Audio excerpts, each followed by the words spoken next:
Fog came for the city just after sundown, a thick, unnatural mist, born not from the air, but from the river itself.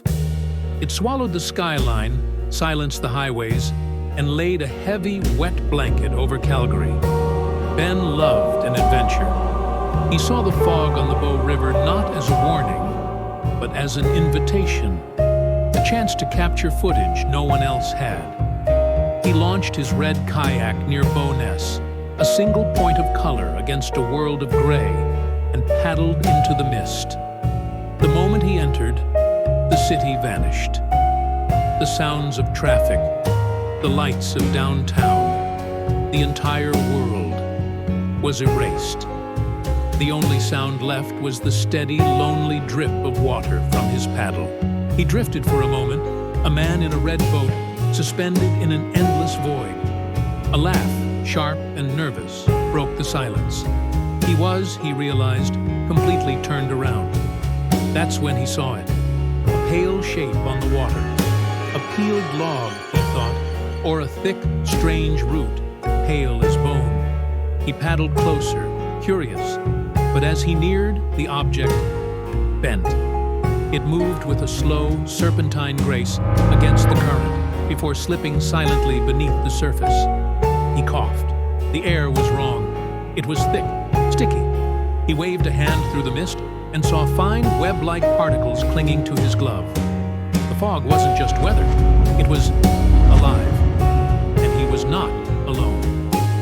The mist parted for a moment, and he saw them. 2 more, then 5. Pale, silent sentinels rising from the green water.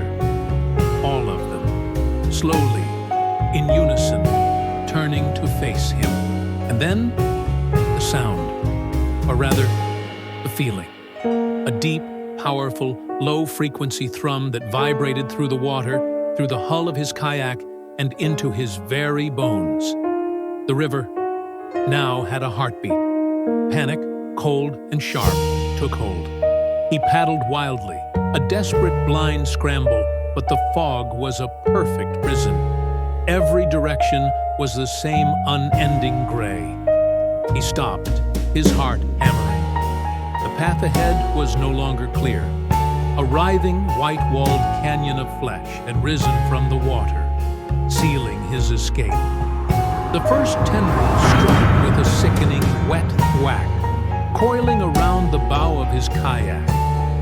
It was testing him. He screamed, a thin human sound in the ancient mist, and struck it with his paddle. The test was over.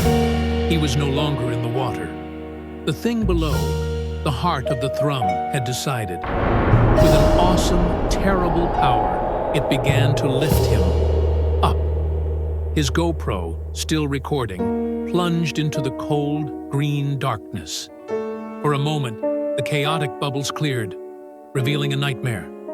Not a creature, but a forest.